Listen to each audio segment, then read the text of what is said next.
What's up guys? So as you probably already guessed, today we are going to talk about Avengers Endgame.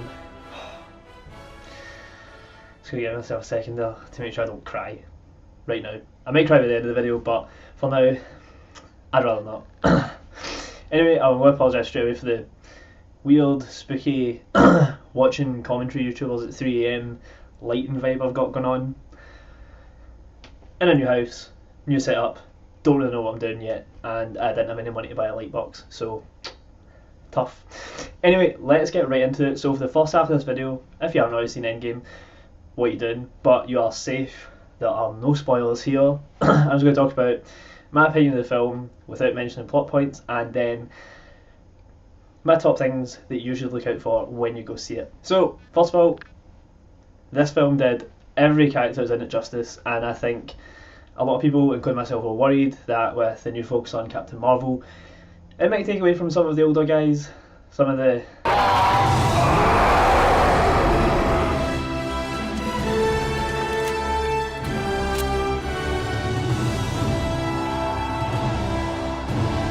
but yeah, it didn't. It focused really well on the original cast and also set us up for the end of Phase 3 with Spider-Man Far From Home and what's going to come after that.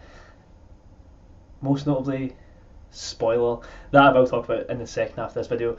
My overall opinion as a big Marvel fan, someone who's watched these films for years, absolutely love this film. Seen it twice now, and honestly, I'm buzzing to go and see it again.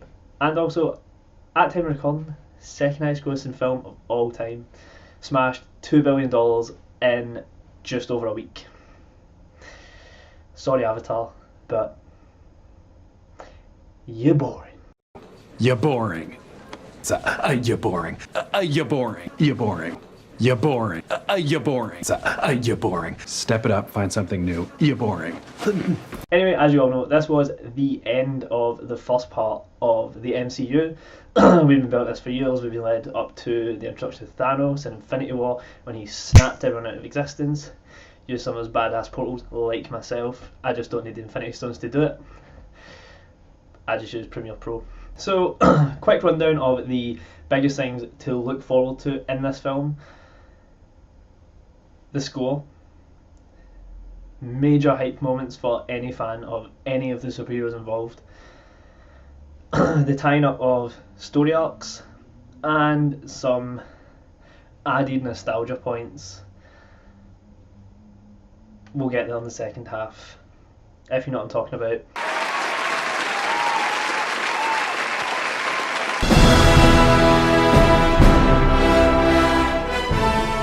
So for part 2, I've got my Mjolnir, and this is the spoiler hammer. So if you haven't seen the movie, go see it, come back, watch the second half, give me that extra view. But yes, this hammer makes me worthy to talk about the movie, and also, as it's a bottle opener, makes me worthy to drink. But if you also want to be worthy not to drink, but generally more worthy, why don't you jump down below and hit that subscribe button if you are new around here and enjoying this video. It's much appreciated. So, quick rundown of the plot. We pick up straight after Infinity War with Tony Stark and Nebula trapped in space. Boom, enter Captain Marvel, saves them just as we think Tony's dead. Thank God. Couldn't really have sat through 3 hours without Tony Stark in the movie and Captain Marvel being there. But pretty cool moment. It's really nice when he comes back to Earth. He meets Pepper and Steve. He's less happy about that, but it's a really sweet moment where they all come back together. Then we cut to Tony in Avengers HQ, ripping the Avengers a new one, calling Rocket Build-A-Bear. But we then have Captain Marvel being as cocky as the actress that plays her and saying that they can now defeat Thanos because they have her. I actually really liked Captain Marvel as a character in this film, because, spoiler, she's not really in it. Yeah, so they quip around for a bit, fly off to space, find Thanos, Thor goes for the head, boom, Thanos is dead. Mainly because Thor feels like he's failed and the whole team's let down because they find out Thanos has destroyed the Infinity Stones. Drama. So we then head back to Earth. It's been 5 years. Steve leads a therapy group, really cute. Find out about how people are coping post the snap, and yeah, it's all pretty bleak. He's telling them to move on. Meanwhile, he goes back to HQ to find Natasha, who's in charge of the remnants of the Avengers. There's a subtle nod to Namor. Not the guy that plays for PSG, the underwater dude that's not been in the MCU yet. We then have another little nod to Hawkeye, who at the start of the film, opening scenes, I can talk about this straight away because I thought I'd get in a flow and it would stop me from tearing up like a little bitch. So yeah, he's having a really nice little family day out, barbecue, shooting some arrows with his daughter, calls her Hawkeye, really cute. Wee tag on his ankle so we know he's still under house arrest, much like Ant-Man was at the start of Ant-Man and the Wasp. He then turns his back and boom, they're all dusted, so this tells us that this is just as the snaps happened and explains what Hawkeye was doing during the whole Infinity thing. It's then sort of alluded to that he is a bit of a bad guy right now. Not a bad guy, but he's hunting down bad people and doing worse things to them instead of the happy-go-lucky arrow shooty man that we are used to. You and I remember Budapest very differently. This is going to be a long rundown and I'm going to be out of breath by the end of it. So, Cap and Natasha have a little heart-to-heart. We are then shown Ant-Man escaping from the quantum realm thanks to the absolute hero of the MCU, a rat. He turns up at Avengers HQ, says, why don't we build a time machine like Back to the Future, because we are class, we are the Avengers, we can do that kind of stuff. They then have to go and ask Tony Stark, who says no, he has a little girl who is adorable, and more on that later. He says no, says beat it, sickies, hate you Steve, worst kind of guy, all your fault the universe is in this state to start with. They then go and seek help from another former Avenger in the form of the Hulk. No, not Bruce Banner, but Professor Hulk. This is the combination of Bruce's brain, Hulk's brawn, and he makes a sort of dabbing super soldier. And I just dabbed, it's 2019, please don't unsubscribe because I literally only have like 2 followers that actually engage with these videos. Anyway, Hulk says not really his area of expertise, but he will help out and he tries. He turns Ant-Man into a baby, into a child, into an old man. There's then a nice little joke about peeing himself. It's the MCU, there's always going to be lots and lots of jokes. Then Tony turns up right in the nick of time driving his fancy new Audi and he says, guess what, you pushed time through Scott and not Scott through time. If only someone could have warned you about this. Oh wait, Tony did. He's developed time travel, he's the best. Yeah. He then gives Cap his shield back. They have a nice little moment where you kind of get the gist that things are going to go smoothly again. They then perfect their time travel. They have their little moment where they send Hawkeye back. He runs to try and see his kids, can't, they pull him back. They go, boom, let's do this, let's plan where all the Infinity Stones could be. I wish when they found the Infinity Stones found my hairline, but unfortunately still back there somewhere. I'll find it one day. But yeah, they then realise, thanks to Black Widow, that if you time it right, there are 3 Infinity Stones in New York at once. You have the Mind Stone, Space Stone and Time Stone. And this of course is the Battle of New York from the first Avengers. We also then realise that the best time to go get the Soul Stone and the Power Stone is right before Guardians of the Galaxy, so Quill can lead them right to it. So Nebula and War Machine go to Morag, wait for Quill, get that stone. Here we go. Black Widow and Hawkeye travel to Vormir where they meet the Red Skull and they have a little fight to decide who's going to sacrifice themselves, each trying to sacrifice themselves because they are heroes. And then in the saddest thing that's ever happened, you think Hawkeye is going to be the one to jump, and as he jumps, Natasha catches him with her fancy little Black Widow gadgets. He catches her arm and they have an emotional moment where they stare at each other and eventually Black Widow pushes herself off the cliff and falls and lands exactly as Gamora did in the previous film, And the exact same music plays too, just to let you know how sad it is in case you didn't already realise. Now, while the teams are in the past, Thanos picks up on the fact there's another Nebula because of a glitch with his Nebula's eye, which shows memories that she doesn't have yet of her and War Machine on Morag talking about the Infinity Stones. They then capture this Nebula, which allows them to switch places and send bad Nebula into the future. Meanwhile, Hulk, Iron Man, Ant-Man and of course Cap are in the Battle of New York. Awesome, love that. They then concoct a wee plan where Hulk goes and speaks to the Ancient One about the Time Stone, who reluctantly gives it to him after a bit of back and forth where she smacks Bruce's astral form out of Hulk so that they can talk and Hulk can't smash. Meanwhile, the remaining team go and try and get the Tesseract and Loki's scepter from Avengers Tower while it was still Stark Tower. And we learn that Hydra actually acquired them then, and that's how they had them in the later films. And we get an awesome moment where Cap's in the lift with the same kind of group of people that he beat up in the Winter Soldier in a lift scene, and just when you think it's going to go the exact same way, he leans in and says, "Hail Hydra." It's great, great moment. I enjoyed it. Too much. Meanwhile, Ant-Man drops into past Tony's arc reactor, knocking it out of place and causing him to have a small heart attack. Simplify it, call it a small heart attack. Yeah, it was a small heart attack. And then current Tony picks up the case and goes, "Yes, we've got the Tesseract." And as he's walking along, Hulk, who's freaking out over having to walk down the stairs, smashes Tony with a door. Loki then picks up the cube and boom, Loki is gone. Don't know where he went, no explanation, he's gone.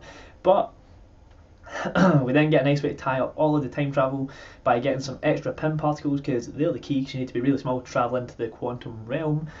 And they go back to the 1970s when the Tesseract and Hank Pym were on the same military base, where, yes, Tony gets the Tesseract and Cap gets some more Pym particles. But the real takeaway is that Cap creepily stares through a window, looking at Peggy, thinking of all the years he lost with her. That'll come back later on. And Tony meets his dad, while his mum was actually pregnant with Tony. Travelling back to the future, all the Avengers come back except Black Widow. Everyone has a good cry, so emotional scenes going on there. And then they put all the stones in an Iron Man-esque gauntlet, and Hulk comes up, delivers an amazing line saying, "I was pretty much made for this," because they all give off gamma radiation, and boom! It's not the end of the film. After that, well, during that, Nebula has snuck off and brought Thanos into the modern timeline, kind of crossing it all over. But if you want a proper explanation of that, there are thousands of videos explaining the timeline thing, and you could also just go see the film. They explain it pretty well. Kinda. But anyway, Thanos comes into the future, everyone's back, and just as they think they're going to get to celebrate, loads of missiles happen. Amazing. Then the final battle ensues, and three main guys, Cap, Iron Man, Thor, rock up to fight Thanos, and just as it's all going a bit wrong for them, the best scene ever happens. I've probably said that too many times, but it is one of the best scenes ever to happen in the MCU. And just as Thor's having Stormbreaker push through his chest, we see Mjolnir, which he picked up when he was in the past. I totally forgot about the Ether.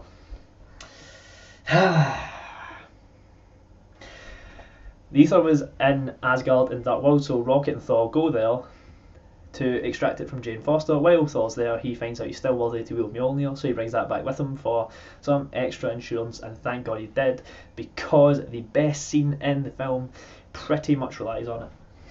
Yeah, and so as Thor is having Stormbreaker pushed through his chest by Thanos, we see Mjolnir fly by, kind of like this. It's like, ooh. And yeah, it hits Thanos, saving Thor's ass, and then it cuts to Captain America as he pulls back and catches Mjolnir, and it's epic. Then we get some of the best fighting of Cap's life when he uses his shield and Mjolnir to beat Thanos down for a bit, and then Thanos gets the better of him, and Cap stands up with his half-smash shield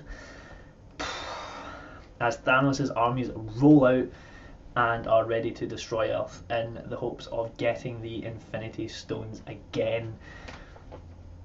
And just as we think it's going to be Cap versus this big army, he stands there all noble. Amazing sort of wide angle shot of the big army, Cap on his own. It's awesome. Everything about this film is awesome. I'm just going to keep saying awesome because it's awesome. Yup. Cool.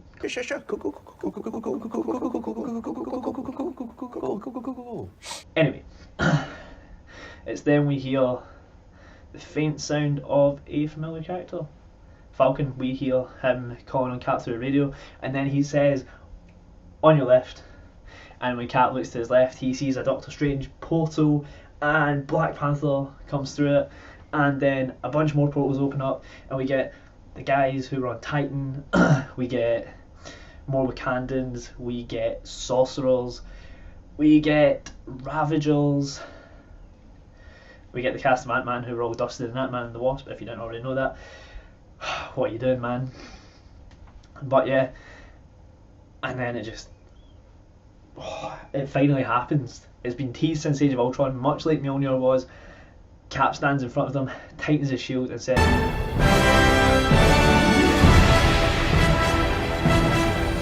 Avengers!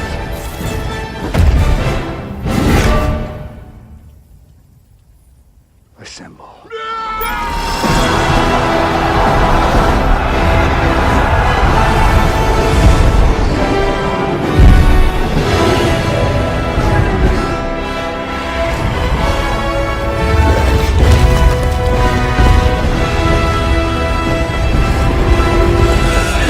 and he runs into battle with Mjolnir and a shield alongside Thor, and then some of the most epic action in the world happens. Not going to ruin that scene for you if you haven't seen it, although I don't know why you're watching this part of the video if you haven't, because I told you not to. Not worthy. After all of the epic action, we see Iron Man turn to Strange, and Strange gestures like this, ominous, because he said there was only 1 in 14 million possibilities where they actually won against Thanos, and this is obviously it. And just as Thanos goes to snap, Tony jumps up, grabs the gauntlet. Thanos thinks, "Oh, got the better of you," punched you away, and Thanos turns around and he goes, "I am inevitable," and nothing happens, much like when I snapped just there. And we cut to Tony and we see all of the stones roll up his arm and into his smaller Iron Man gauntlet. We see the surge of power, as you do every time someone puts a gauntlet on, and he delivers the line, "I am Iron Man." And that is the final battle done. Thanos and his army are dusted. Yeah, and then we have the emotional send-off of Tony's funeral, which is really sad. Really sad. I'm not going to go too into it in case I do break down and cry. And then we have Steve's farewell, where he's tasked with going back in time to put away all the Infinity Stones, and just as with everyone else, it can be as long as he wants, but it'll be 5 seconds for the people on the ground in that time. But Steve doesn't come back. He misses his window, and we cut to a wee old man on a bench. Not even watching, I'm going to cry. But yeah, it's Steve, and he is older, wearing a wedding ring. He gives a shield to Falcon, and Falcon says, he asks Falcon how it feels, and he says like it belongs to someone else, and Cap says simply, "Well, it doesn't," because Falcon's the new Captain America, and Steve's done.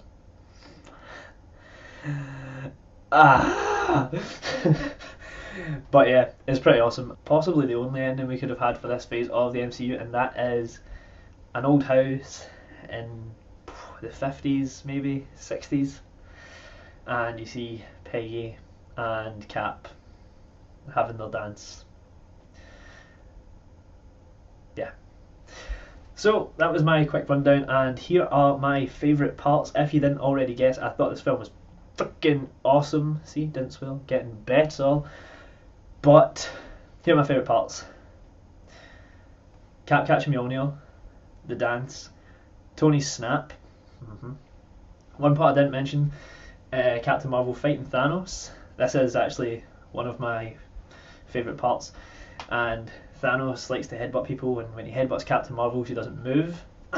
And yeah, this was a pretty big pop if you're a Captain Marvel fan, but the real action comes when Thanos simply removes the Power Stone from the gauntlet and punches Captain Marvel literally out of the film.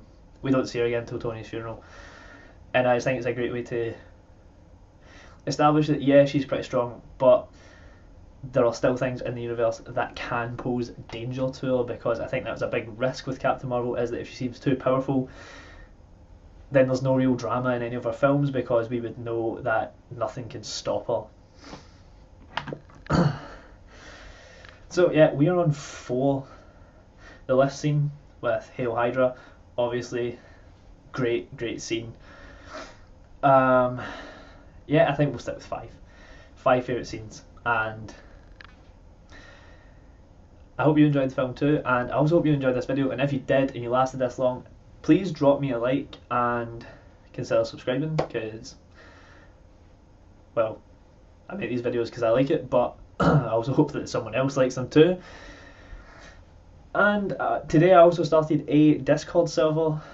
I know it sounds like an ego trip because it's called WALKERLYNATION, but I simply couldn't think of another name for it, and it wasn't actually me that coined the phrase WALKERLYNATION, so don't call me an egomaniac.